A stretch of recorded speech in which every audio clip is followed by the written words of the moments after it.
everybody. Good morning, good afternoon, or good evening, whatever the case may be, wherever you are. My name is Rob Kaiser and I am your host, and I would like to welcome you to a special edition of the All Around Growth podcast. The objective of today's show is to share with you my experiences from this past weekend at the Antiochian Village in Pennsylvania, where I attended the Ancient Faith Singles Retreat, the very first one of its kind, with at least 150 other people. So this episode today is for you. There have been many people that have written about, shared their experiences, whether it's in blog posts or in the Facebook group or elsewhere, and this is my humble attempt to do the same in the format that I am most accustomed to and the way that I believe I will be able to most accurately share the experience and my takeaways from this past weekend with you. So before we get started, I would like to invite you to join me in a brief prayer. In the name of the Father, and of the Son, and of the Holy Spirit. Amen. Glory to thee, our God. Glory to thee. O heavenly King, Comforter, the Spirit of truth, who art everywhere, present and fillest all things, the treasury of good things and giver of life, come and abide in us, and cleanse us from every stain, and save our souls, O gracious Lord. Beginning with a prayer seems like the most appropriate way to talk about this experience with you, an experience that was maybe one of the greatest weekends of my life, and we'll explore and examine and talk about why that was throughout the entire episode. But before we do so, for those of you who regularly listen to the show, I think it's worth mentioning what the Antiochian Village is, what this retreat was all about, and provide a little bit of backstory before I actually start talking about it. So the Ancient Faith, this was a retreat that was put on by Ancient Faith Ministries at the Antiochian Village, and it was intended to be, and was, a retreat for singles that were 30 years of age or older. And the description of the event reads as follows.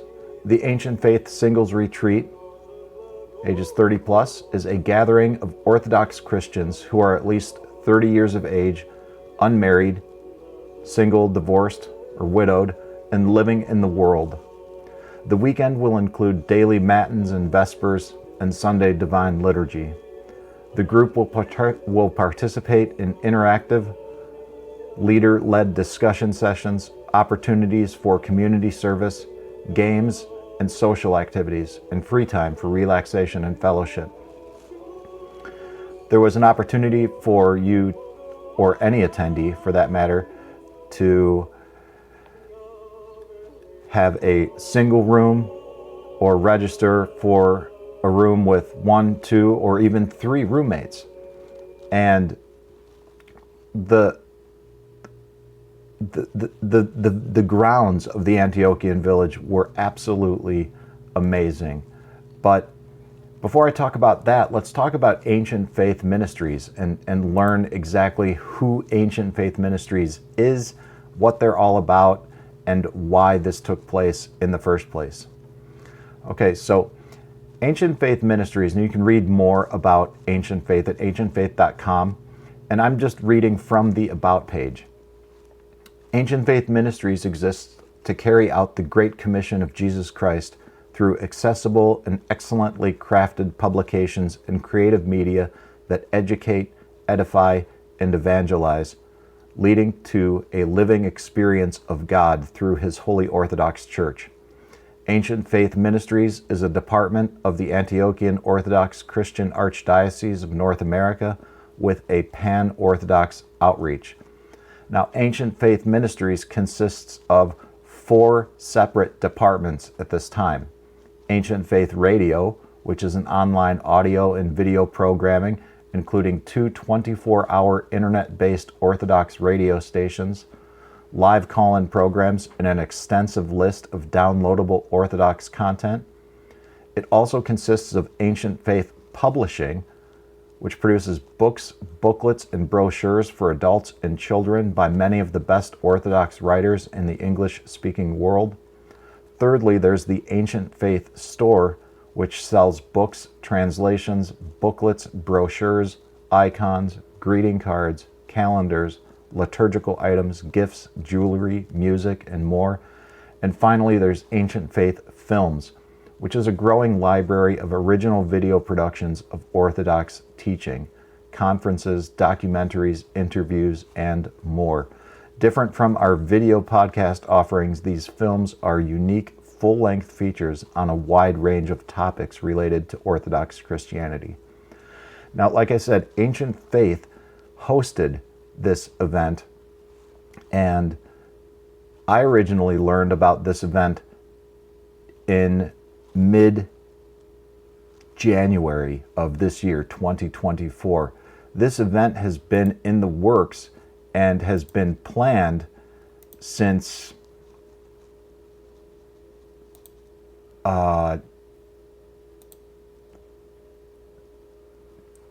mid-2023, with registration opening up and going live on August 14th, 2023. So the reality is this event has been planned for over a year and finally came to fruition this past weekend.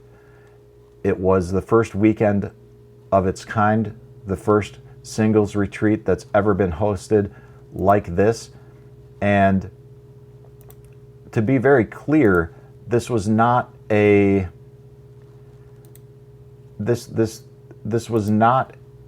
matchmaking session. It was an opportunity for people to come together and share in the faith, grow together, and simply gather for community, fellowship, and to connect with other people who are just like us.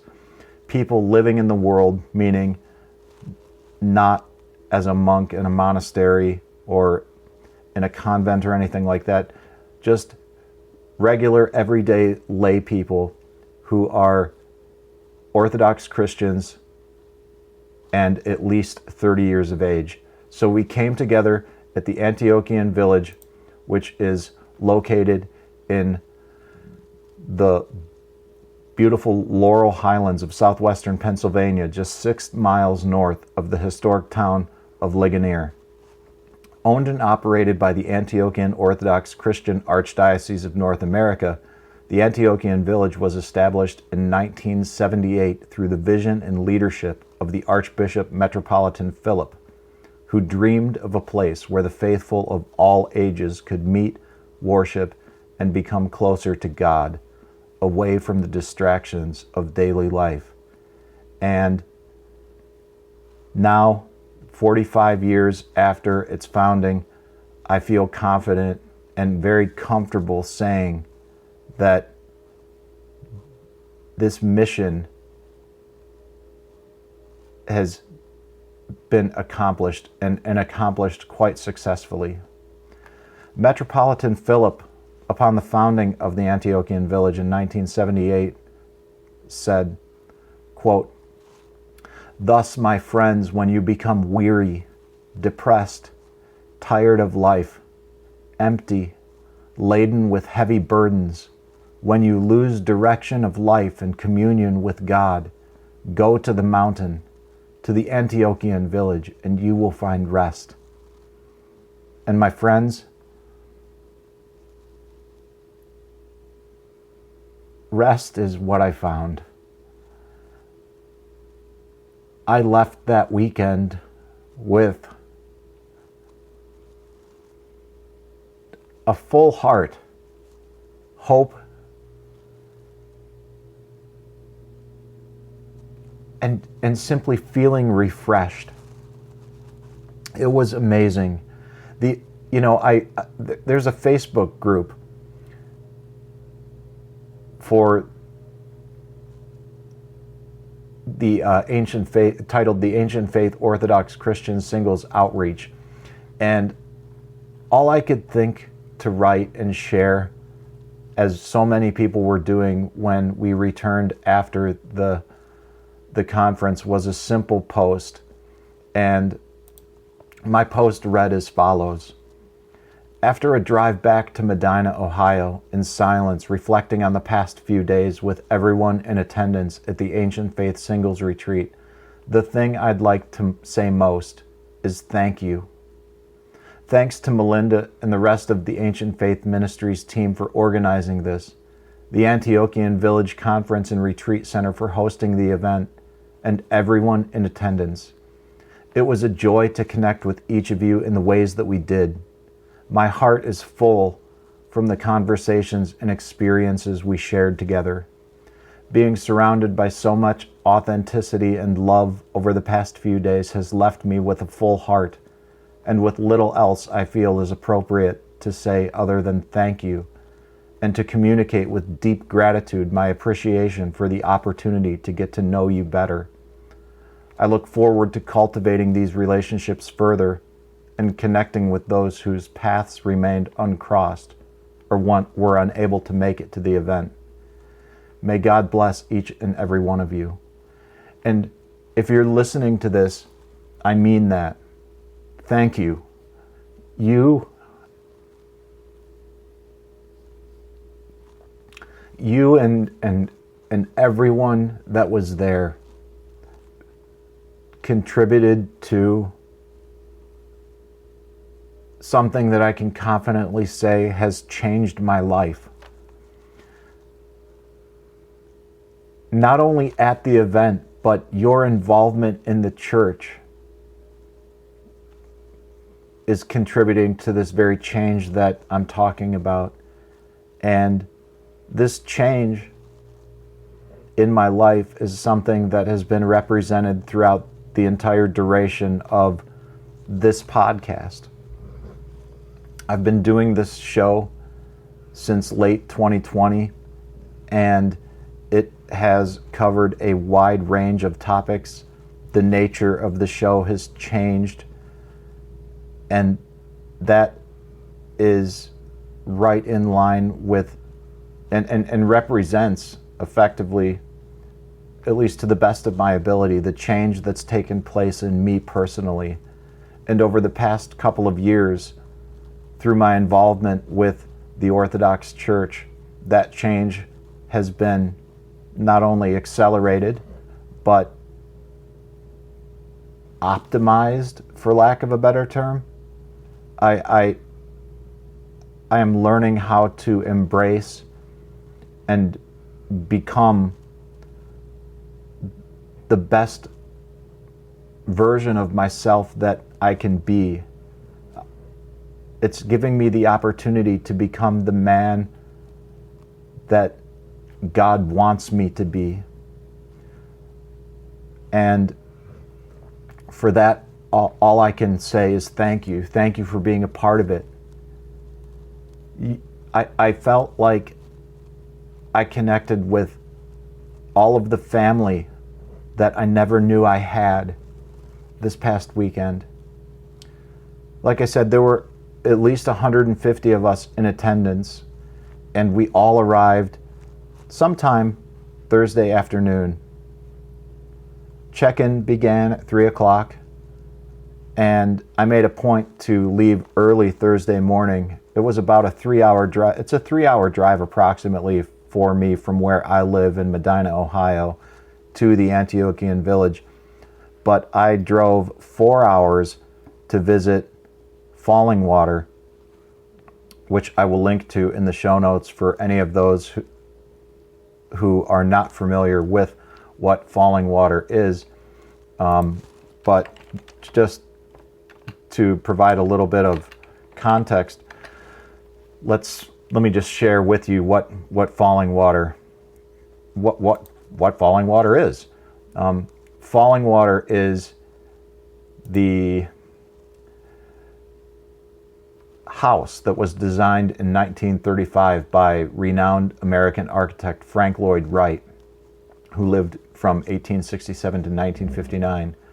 And it was designed for the Kaufman family, the owners of Pittsburgh's largest department store. Frank Lloyd Wright's Falling Water is one of his most widely acclaimed works and best exemplifies his philosophy of organic architecture, the harmonious union of art and nature. Falling Water is located in the mountains of southwest Pennsylvania, also known as the Laurel Highlands in Mill Run, Fayette County, which is about 70 miles southeast of Pittsburgh and about a 45-minute drive from the Antiochian Village. Now, Wright designed Falling Water to rise above the waterfall over which it is built. Local craftsmen quarried native sandstone and other materials from the property and completed the construction of the main house, guest house, and service wing in 1939. There's more on that, but I'll link to this in the show notes, and I would encourage you to visit there if you ever have the opportunity. And even though I was able to visit there, the house at this point in time is undergoing some renovations, but I was able to walk the grounds, walk the trails, walk throughout the rhododendron forests, listen to the water, enjoy the beautiful day, and just simply take some time out in nature, walking, praying, communing with God, and getting my soul right, my mind right, my heart right, so that when I arrived and checked into the event, I would have the opportunity to be fully present with everybody that I was about to meet. So like I said, check-in began at 3:30 or 3 o'clock, and after checking into my room, I simply made a coffee and hung out in the lobby with people who had previously checked in, and we just hung out and became the unofficial welcoming committee of everyone who continued to check in. It was the beauty of this event was everything that led up to it and everybody that contributed to it in all the ways that they did. We had numerous Zoom calls prior to the event so that we could get an opportunity to, connect and put names to faces, or faces to names rather, and get to know each other a little bit before we had the opportunity to meet in person. So big shout out to Michael for everything that he did, and Eric for coordinating these Zoom calls to give us an opportunity to do exactly that. It was wonderful, and we've actually had some after the conference just this week, and it's only Wednesday, March 6th, 2024. We arrived Thursday, February 29th, departed Sunday afternoon, March 3rd, and over the past couple of days, I haven't really taken the time to process the event and fully wrap my head around everything that was going on. I went to the Antiochian Village to leave this world, to connect with other people doing the same, and then without taking any time upon my departure, I immersed myself back into it, back into the chaos and everything that led me to go there in the first place.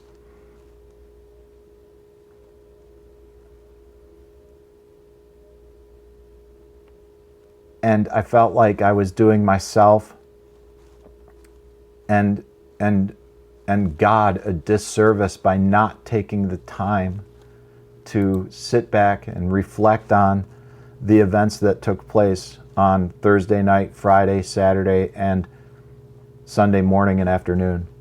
So after we checked in and everybody arrived. We had a very nice dinner to sit with everyone and meet people, connect with people. And after that, there was a formal welcome, conversation, and catch-up game. And that took place in the auditorium called Chestnut Auditorium. And we stayed there for several hours until everybody decided it was time to go to bed. Some of us stayed up later than others, but it was a great opportunity just to have casual time together, playing board games or talking or playing cards or doing whatever it is that we wanted to do, just spending time with one another, getting to know one another and talking with each other, learning about each other, what brought us there, what brought us to the church, who we are, what our stories are. It was that, for me, that was perhaps the best part of everything. It gave me an opportunity to connect with others, to learn about you, to learn about your story. And in doing so and learning about all of you, it helped me better understand myself and why I am where I am and why I'm doing what I'm doing. So thank you for sharing your stories with me, and thank you for participating in this event with me. Even if we didn't have a chance to talk one-on-one, I heard you in passing. We sat together in some of the small groups, and I appreciate everything that you contributed to the event. It was simply wonderful. Friday morning began with morning prayers at 7 a.m. And that was just a very beautiful, small group prayer service. Not everyone attended, but for those who did, you guys know exactly what I'm talking about. Breakfast followed the morning prayers, and then the first of 2 sessions took place during that time. We were split into 2 different groups. Some of us attended a session by Matushka Melissa Nasco titled Messy Hospitality, and that was where I went in the morning. And then other people attended a talk on emotional intelligence by Father Martin Johnson. And if you, whatever you went to in the morning, you went to the other discussion group in the afternoon. So I attended Messy Hospitality in the morning, where we talked about we talked about coffee table.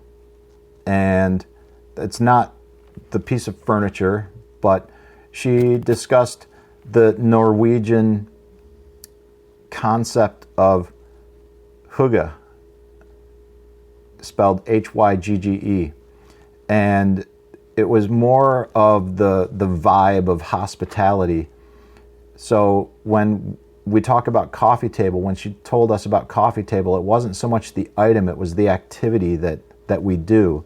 And she told us stories about how when Finns get together, Finnish people, they have coffee table, and her husband's aunt would always bake, and she shared some recipes with us, and she would keep these things in the freezer, and they were always prepared so that whenever people came, they could simply take them out, put them in the oven, prepare a coffee, and then make them feel welcome and always be in a position to serve them. So, his aunt, Tati Carol, she never wanted anyone to feel unwelcome, and she wanted everyone to feel loved and welcome. And she told this story that was very moving about how her house caught on fire and burned to the ground. And despite the fact that her house was on fire and burning to the ground, What did she spend her time doing? She spent her time pulling items out of the deep freeze that was in the detached garage, serving the neighbors and the firefighters something called omenapanakakaku, which is basically an apple pancake. So she, in the midst of all this chaos and challenge, she found it in herself to love and welcome and serve those who came to help her. And her objective in life was to do this, to help fill the hole in their heart. And she explained the concepts of coffee table and how it can be less formal with 1 to 5 cup, like a less formal event would be just a simple cup of coffee and one pastry or one snack.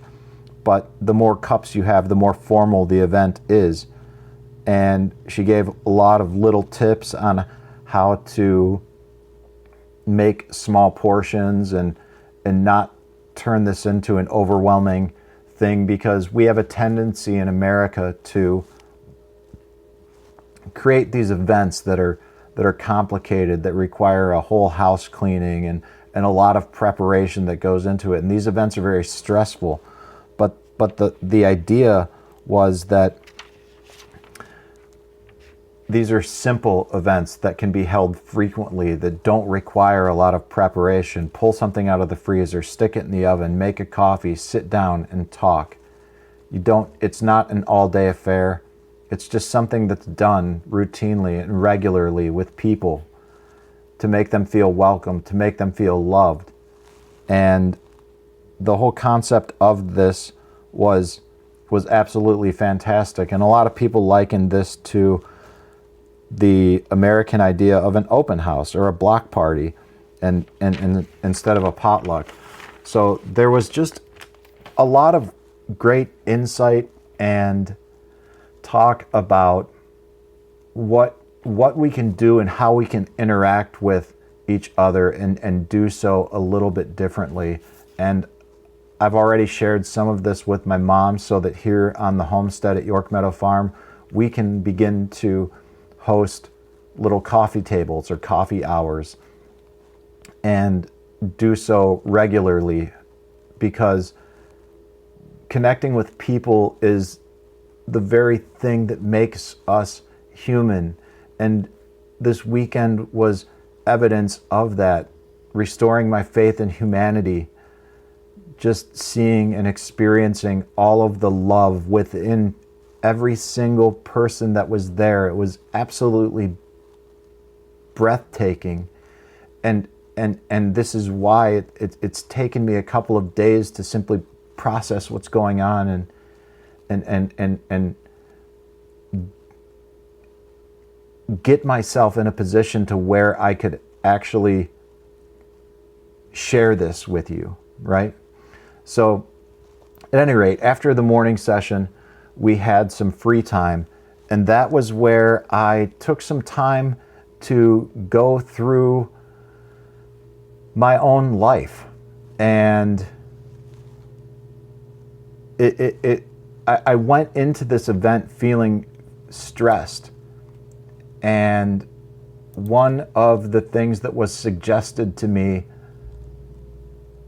prior to the event, and then encouraged for me to do at the event, was to break away and really sit down and evaluate things.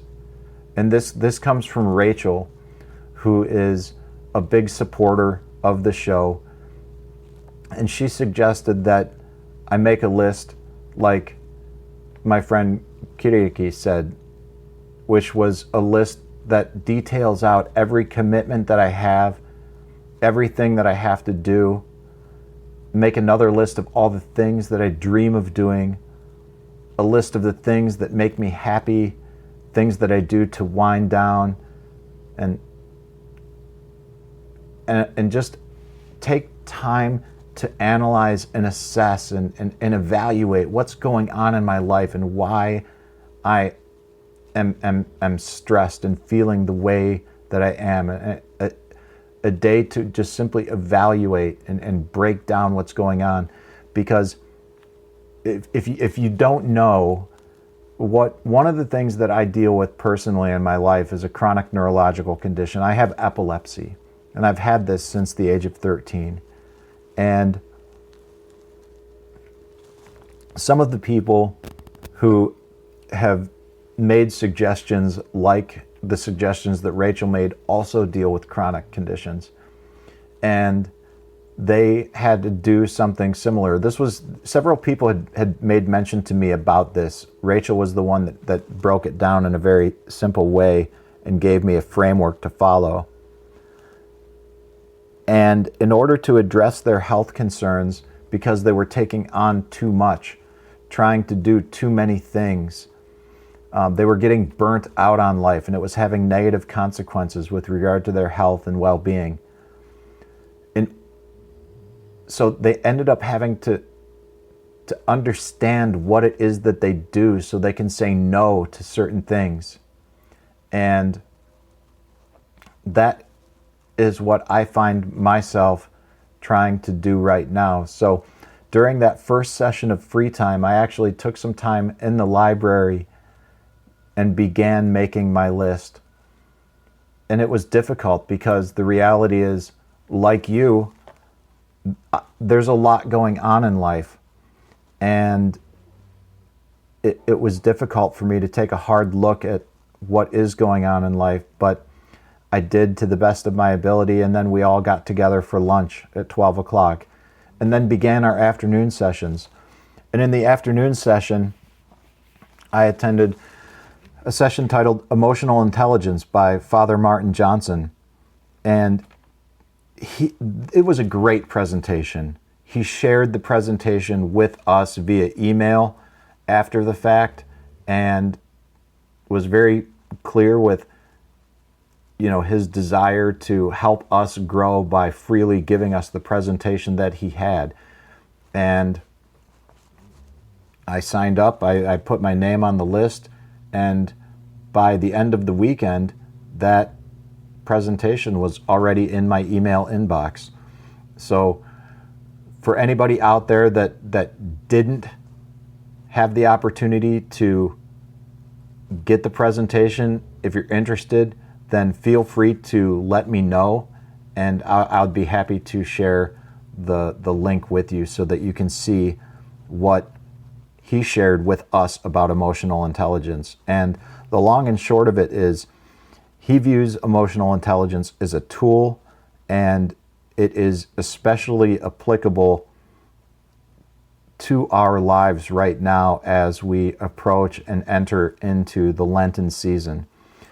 And Father Martin Johnson was a great presenter. He was very charismatic and, began the presentation with a quote from Scripture, from Proverbs chapter 4, verse 23, that reads, "Keep your heart with all diligence, for out of it spring the issues of life." And this also really resonated with me for all the reasons that I just talked about in trying to address and wrap my head around during this spare time. With emotional intelligence, there's 5 key components that we have to take into consideration. We have to take into consideration self-awareness, which is knowing one's strengths and weaknesses and the impact on others, and just having a realistic self-confidence about all of that. We have self-regulation, which is controlling or redirecting, disrupting impulses or moods. We also have motivation and relishing growth, which is an attitude to overcome, optimism, resilience, and improvement, and movement spiritually. 4th, we've got empathy, which is understanding other people's emotional makeup and their feelings. Empathy is a social skill. It helps us build rapport with others. And, finally, we've got a combination of all of these 4 aspects of emotional intelligence that allows us to effectively build relationships. And when we are effectively building relationships, what we do is we begin to show the light of Christ. We become the window which allows that light to shine through into and upon others.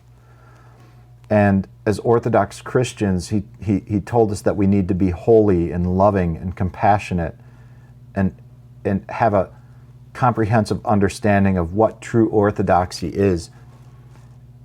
And I don't know about you, but in my own personal life, when I talk about the church with people, they don't really seem to some people seem to view the church as just, you know, some kind of denomination that does things differently. They don't understand true orthodoxy, that and the way that I understand it, and the way that Father Martin Johnson, you know, validated my understanding. And by no means am I any kind of an expert. I'm a catechumen. I'm in the process of working my way into being received into the church. And an understanding of true orthodoxy is understanding that this isn't simply a thing that we do on Sundays. It isn't simply a church that we go to, but this is a way of life. This is our life. And, you know, the beauty of this presentation was that he allowed us to understand that emotional intelligence is a tool that can help us as we fast and pray to make connections rather than be caustic, to cultivate restraint rather than to be rash, and to purge our passions in order to be true to ourselves. It is emotional intelligence, that is something to be used for purification. It is a powerful weapon. It is a real ability, a muscle to help us become stronger in our relationship with others and our relationship with ourselves. He had so many good examples of everything that he talked about, and there's so much that I can, you know, that I wish to share, and there's too much. There's too much, and this is already going long, and I haven't even gotten through the second day. You know, but in short, I mean, he said you can only control your own actions. And if someone does not want to accept the amends that you're trying to make, or your desire to make restitution with them, then we have to pray for them. For they have declared that you are dead to them by not doing so. So we do all of this, and to, like I said, to put it all together, to work to be able to relate and connect with others. That's what emotional intelligence brings us. It helps us become complete humans, embracing a life of Christ, to become that window so that that light can shine upon others. After the second session, we had some more free time, and by this time I had learned that this free time was not going to be spent on me doing things like going through my writings and trying to, you know, find peace and solitude, but there was so much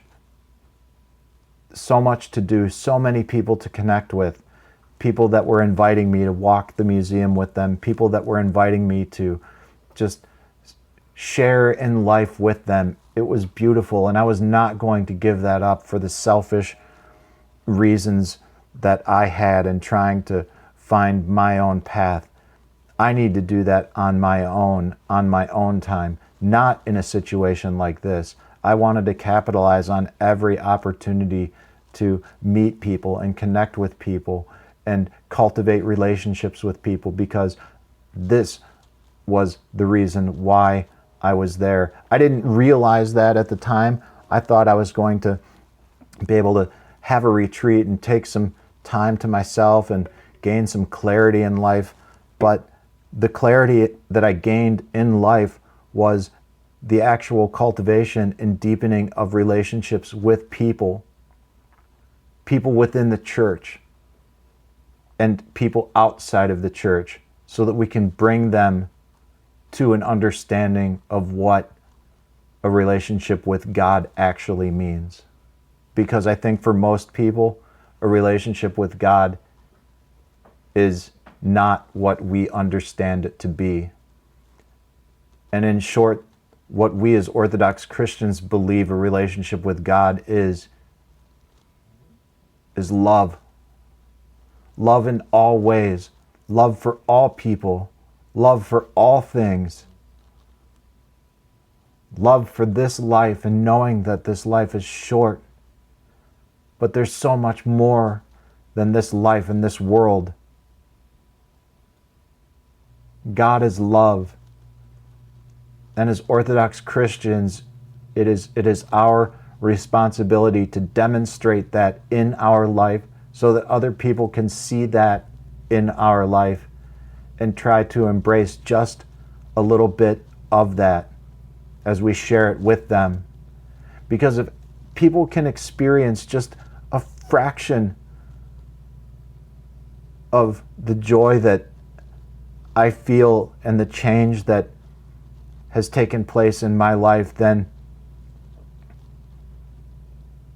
I feel as though my work in this life has been done, because the change that I have undergone through participating in the church over the past few years has been inexplicable and beyond measure.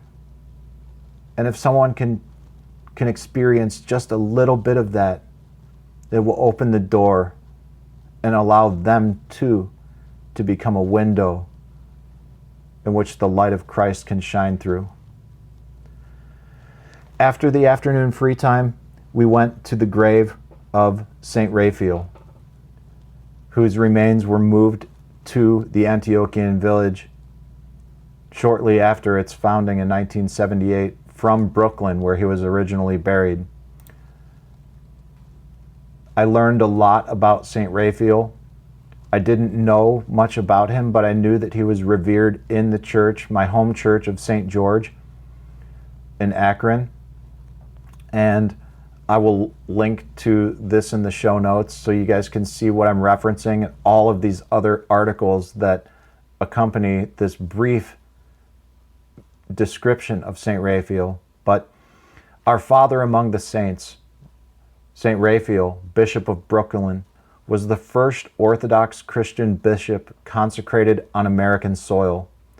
Traveling throughout the continent in the first years of the 20th century, he founded 30 parishes in North America. His feast day is celebrated in the Antiochian Archdiocese on the first Sunday of November. St. Raphael, a man of angelic name and apostolic fervor, was influenced by many cultures. He was born and raised in the Middle East, educated by Greeks at Halki and by Russians at Kiev, and he spent the last 19 years of his life as a missionary in North America. And when he arrived here, he basically went on tour throughout the country, traveling by train all over the place, dealing with less than hospitable conditions to unite people and bring them together. Because at that time, in the early 20th century, late 19th century, there was a lot of immigration taking place from the Middle East, from Europe, from everywhere. Everyone from everywhere was coming to America. And as Orthodox Christians came here, there was a little bit of discord taking place. So he was sent to unify Christians, to unify the church, and bring it all together.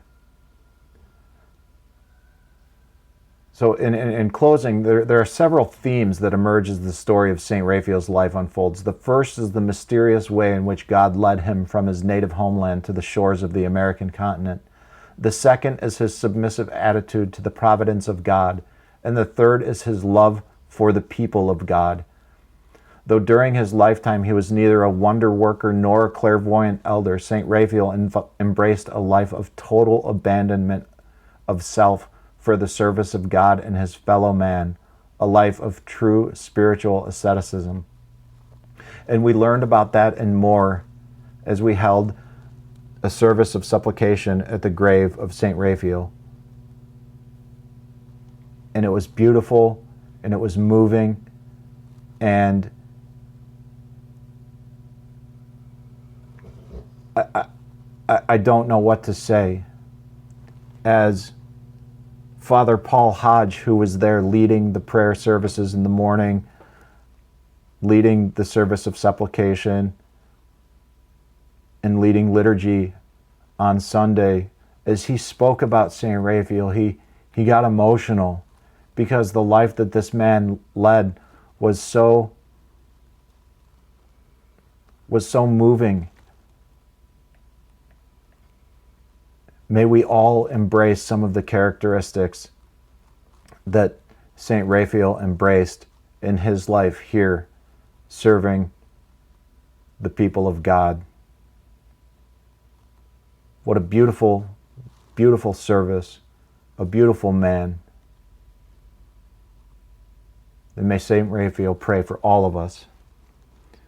After that service of supplication, we had dinner and then more free time. And then there was a fun game that we all played at 7 o'clock called Name That Movie Game, where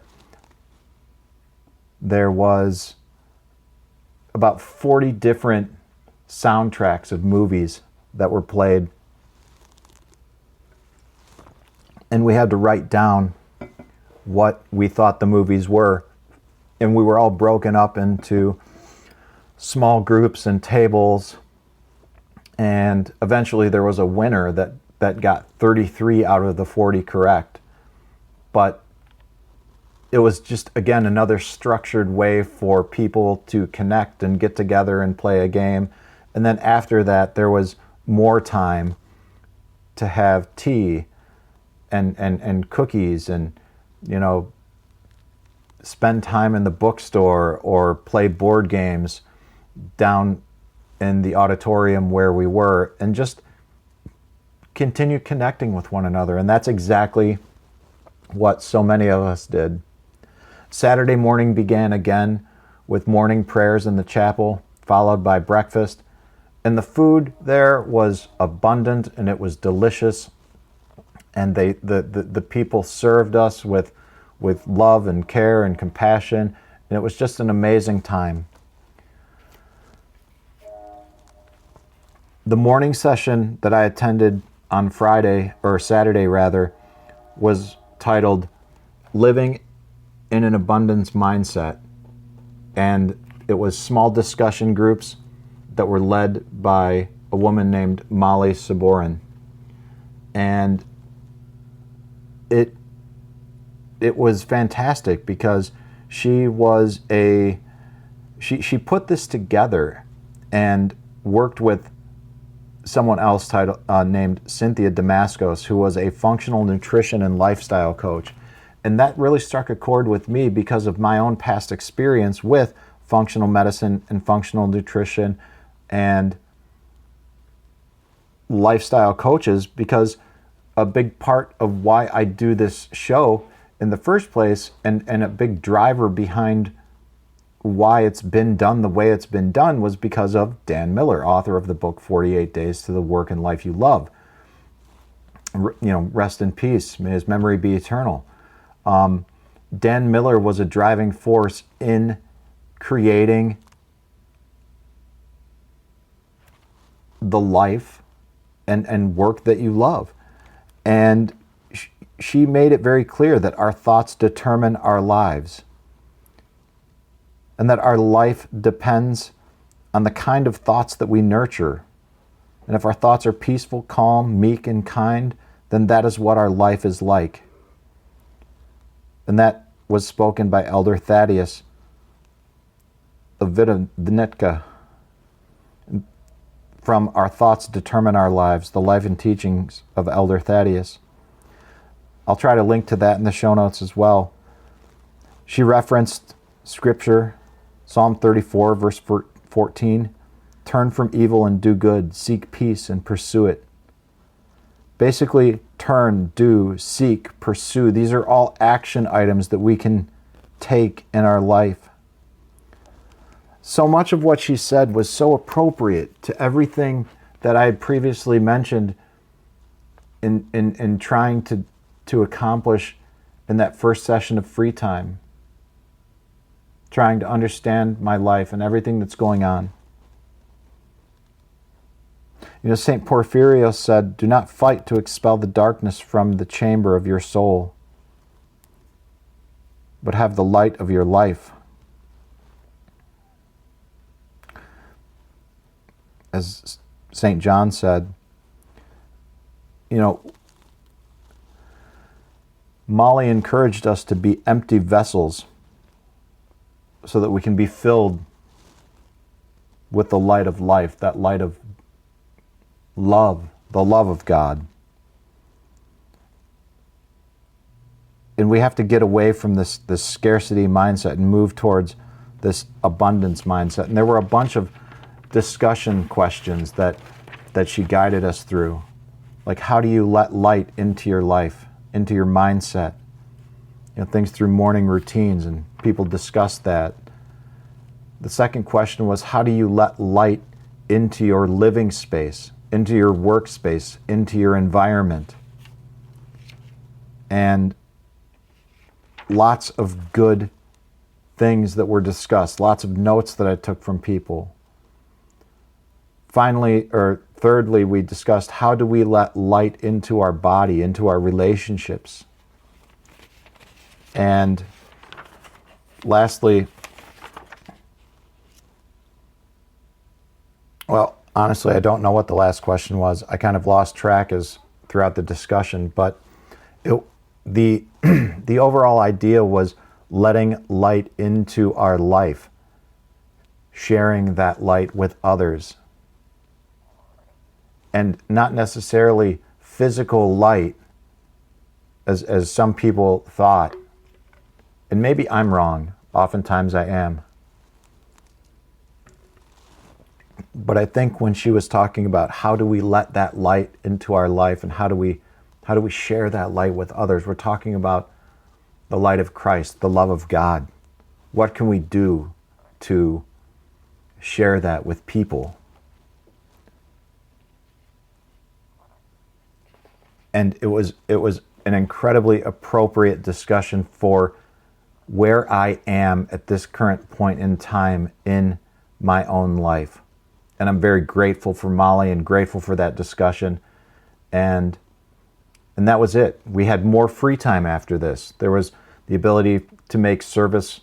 There was the ability to engage in a service project and make little kits that were going to be sent out to the community and shared with people, and an opportunity to play board games or visit the museum or go to the bookstore or spend time outside.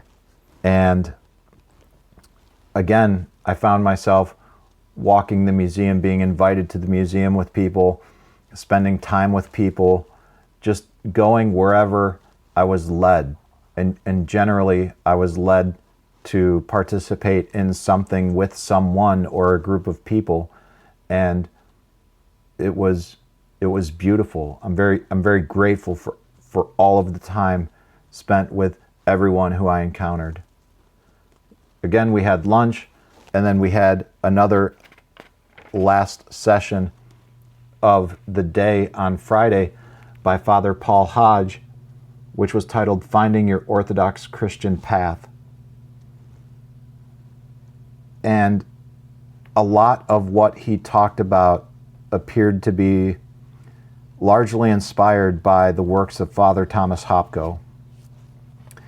And in a nutshell, his presentation consisted of discussion topics that go as follows. Everyone has a vocation, and everyone's vocation is the same. Everyone's vocation is unique. And do you want to want God's call? You know, help is on the way, and we need to be faithful here and now. You know, it was interesting because we hear that everyone has a vocation, but everyone's vocation is the same, yet at the same time, everyone's vocation is unique. There's a lot of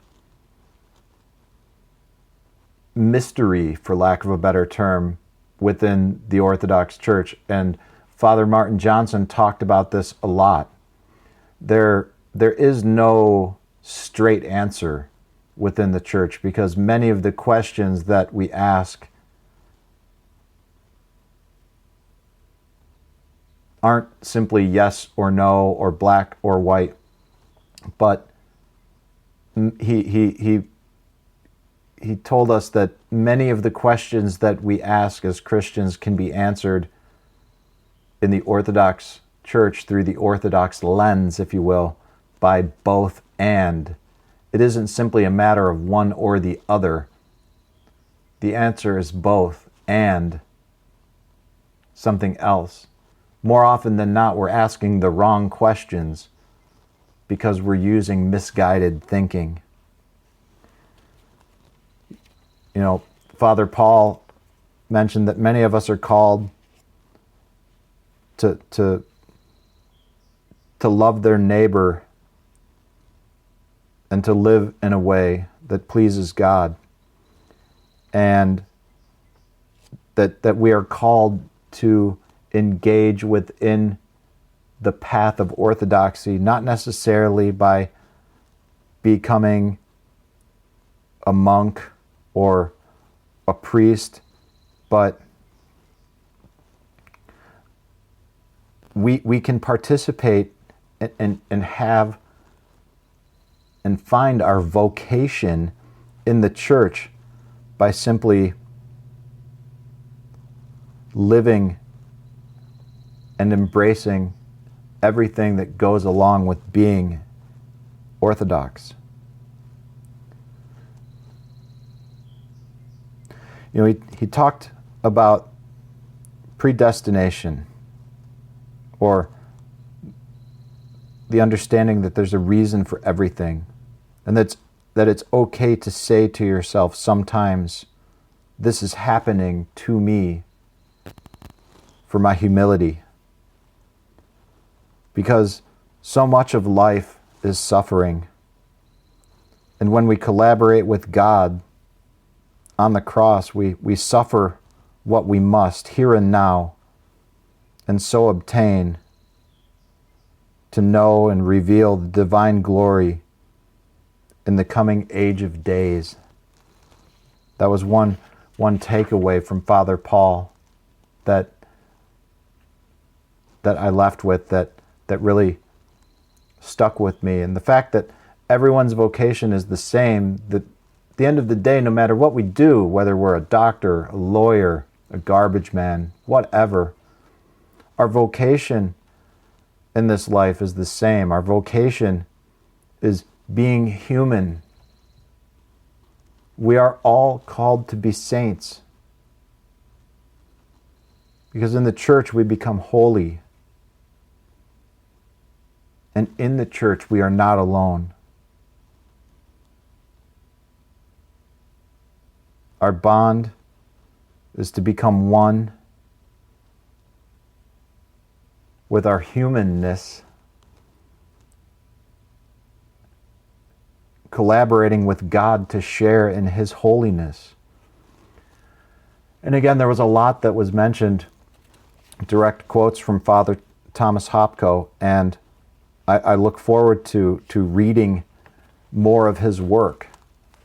I'm reading some of his work as part of being a catechumen, but if any of this sounds interesting, then I would encourage you to read some of what Father Thomas Hopko's work is. And there was one particular work that I'll come across here in just a moment, but I'll get there when I get there. He also wrote that everyone's vocation is unique, and that vocation is not, it's the same, and that we're all human, but the uniqueness of our vocation is being me. There's billions of humans so far, but no two have been the same. Not even identical twins. They appear the same, they look the same, but they are far from the same. They do not have the same personalities. And each person is holy in his or her own way. It is a sin to compare ourselves to others. And this is in large part why when the Orthodox talk about sin, we pray, the sinners of whom I am chief, that we are the first in sinners within the relationship with God and the dialogue that we have with Christ. We are not judged on a curve, and we don't need others to judge ourselves. Our sin is between ourselves and God.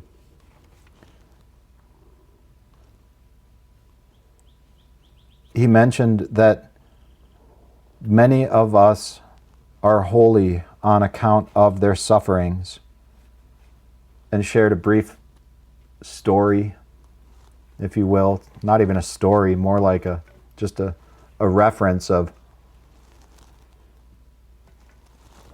a monk who was asked what he did in the monastery. And the monk's answer was, we fall and we get up again. And this is representative of life. We fall and we get up again. And so from the view of this world, some of us will hardly suffer at all, because suffering is our perspective. And we can be holy, holy, as in whole. We can be holy me in the holy God. And it's up to us. Each of us must strive to sanctify whatever life we have been given, to consecrate this holiness, to become the person that God wants us to be. And we have to want this. We have to want God's will. And God's will for us is to become divine.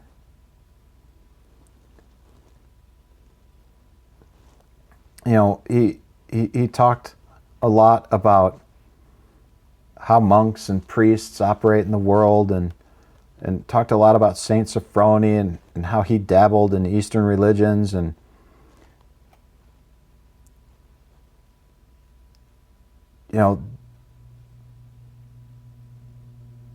again mentioned more about Father Thomas Hopko and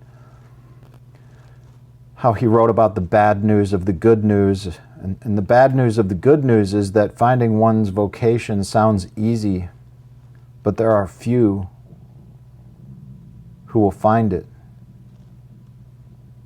Because this really takes a lot of work. And the work to do so is some of the work that I spoke about earlier with regard to my own actions and trying to identify everything that's going on in my life so I can begin to say no to certain things. Because when I try to do all the things, I do many of them in a mediocre manner. And doing all of these things is resulting in in me becoming detached from and growing distant from God. And that's not what I want, because it hurts me. My life has changed so much from growing and deepening my relationship with God through the church that to do anything other than that brings me pain. And there is nothing but good that can come from doing that, from growing closer to God, cultivating that relationship with God, deepening my faith within the church. Ultimately, Father Paul told us that love is action. Love is taking action.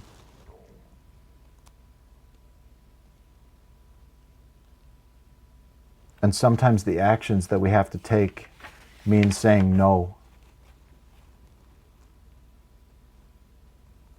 He emphasized again that we must want to want God's will. And again, God's will for us is to be divine. For so long, I've lived a life that consists of me trying to employ my will and not understanding or acknowledging or trying to do God's will.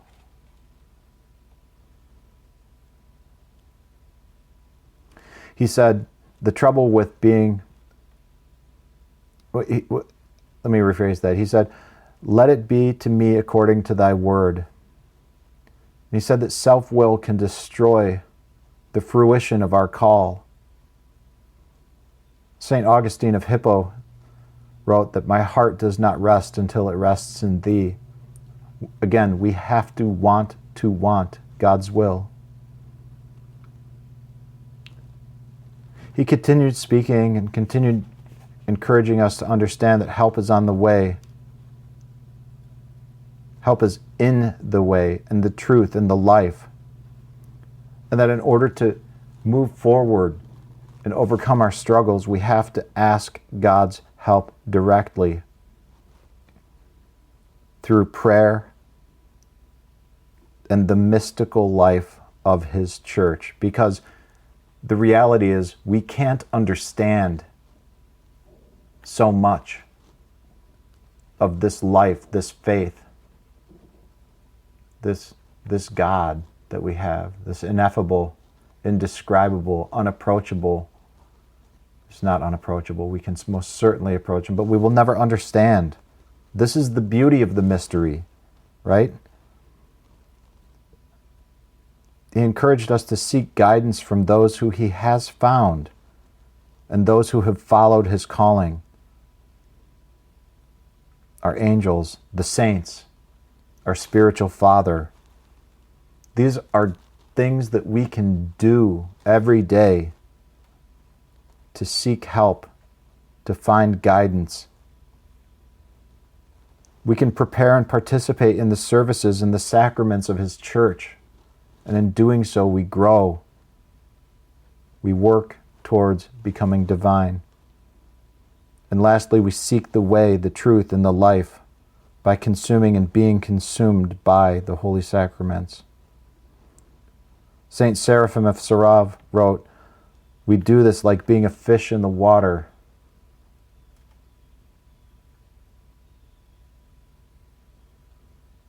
Think about that.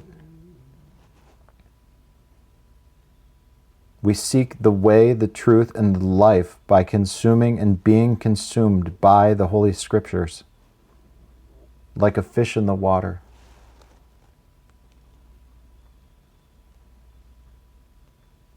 Father Thomas Hopko used to say that when the disciple is ready, the Master appears. So we must continue to seek. My big takeaway was we have to continue to work, we have to continue to seek, we have to continue to grow. And in doing so, we prepare ourselves to get ready for the time when the Master comes to us, because He's waiting. He loves us. He wants us. He needs us. So we have to work, we have to be diligent.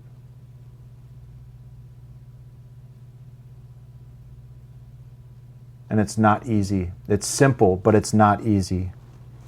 We continued to have some group exercises, some group discussions, and just so much good. So much good. A couple of the questions that were asked, if we're trying to discern something, we have to ask ourselves, how much of the love of the cross is in something like this? You know, these things that we're trying to understand, that we're trying to discern, we get through them, through these things, through the cross. We have to understand the nature of the life of Christ and think about our love of the cross and Christ, and consider how much of that is in the thing that we are contemplating doing. And as far as everything else in life that happens to us, we just simply have to accept it and trust that it is God's plan for us. And finally, he encouraged us to bloom where we're planted to the greatest extent possible. And if we cannot, then we have to plan accordingly to change where we're planted. This is why monks left the city, so that they could live it more, so that they could blossom more. But not all of us are monks. Not all of us can leave the city. Not all of us can leave our life. Not all of us can go somewhere and be somewhere different. Sometimes we have to remain where we are.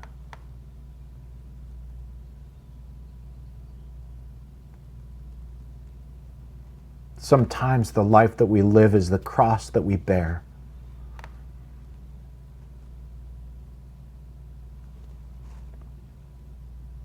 When we attend events like this and connect with people like this and learn from those like Father Paul, like Molly, like Father Martin Johnson, like Melissa Nasco, we learn, we grow.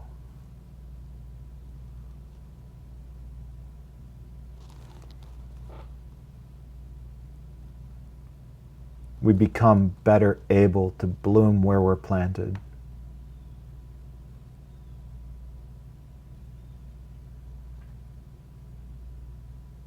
Dandelions grow and blossom in cracks in concrete sidewalks. Beauty can be had anywhere. This life, while oftentimes it doesn't seem perfect, a life through Christ within the church is, no matter what happens. And I became more confident than that, more confident in that than ever throughout everything that happened this weekend.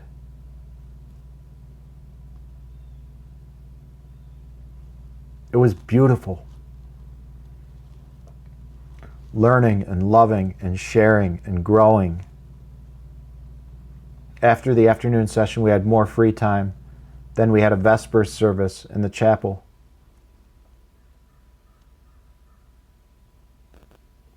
With singing and chanting by those in attendance there, led by Gerald, who's from here in Northeast Ohio. Everybody that was singing and chanting did a great job. It was beautiful. It got warm in there. There were so many of us packed into the chapel. But it didn't matter. It was timeless. It was amazing. After vespers, we had dinner. We had more free time.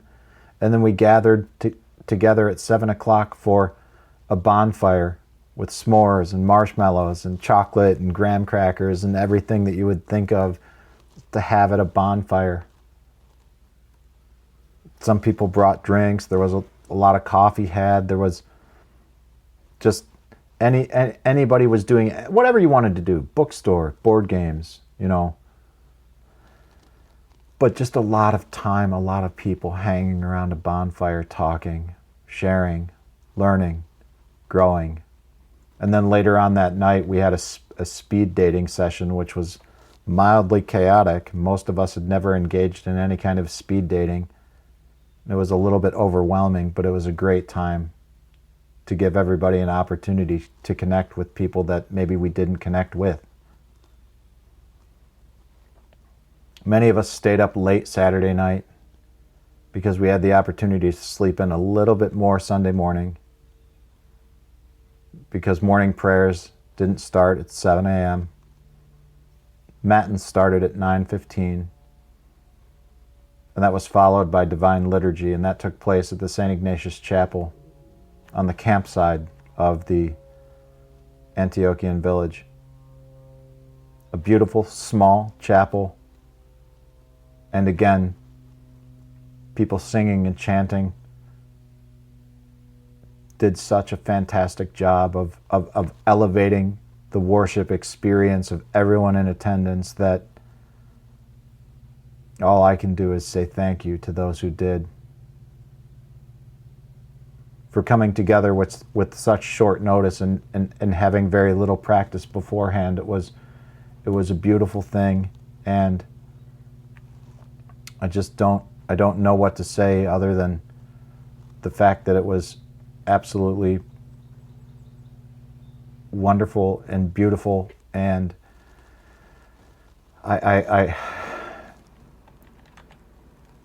it was wonderful and beautiful. After Matins and Liturgy, we basically had brunch, and that was about it. At that point in time, we then headed back to all of the places where we were staying, and we checked out.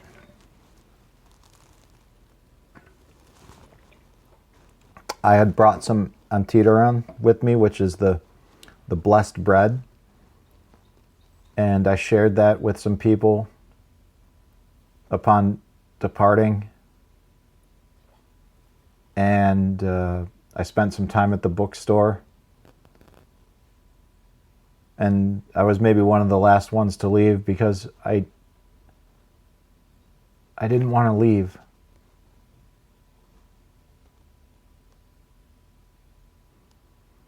Like I said in the beginning, I felt that everyone there was the family I never knew I had.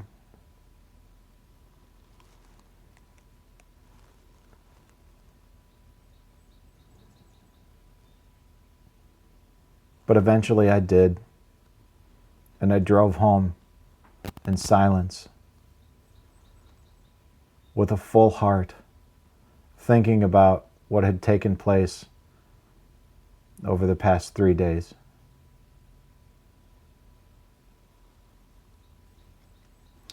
So again, I'll just close out with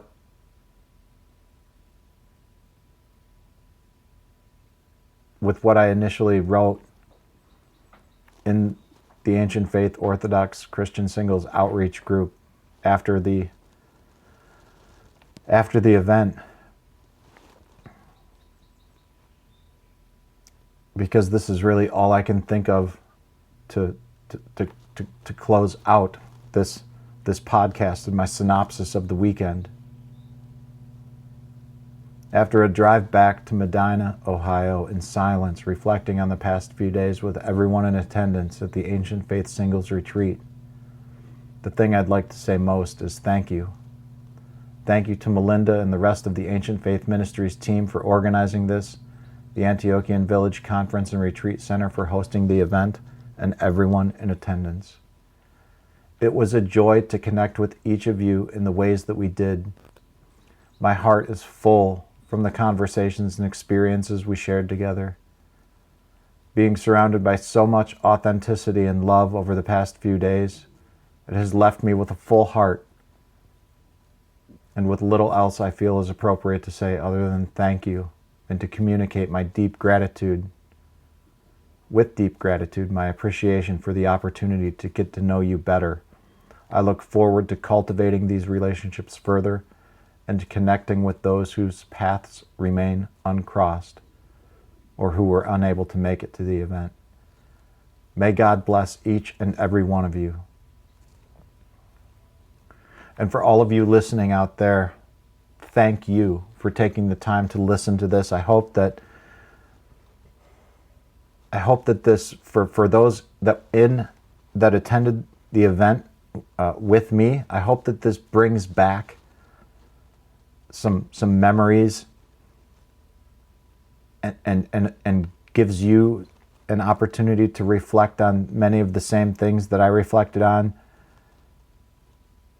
I welcome any comments, questions about anything that I discussed, any dialogue that may take place as a result of sharing this experience with you. And for anybody else who wasn't at the event, Orthodox or not, I welcome any dialogue about anything that was discussed here. I will do my best to answer any questions that you may have about the church, about the faith, and I will do my best to be the window that allows the light of Christ to shine through. So with that, I would just like to thank you and close out the episode today with the Troparion of St. Raphael, which is what we heard and sung at the service of supplication at his grave on Friday afternoon. Thank you so much, everybody. God bless. Rejoice, O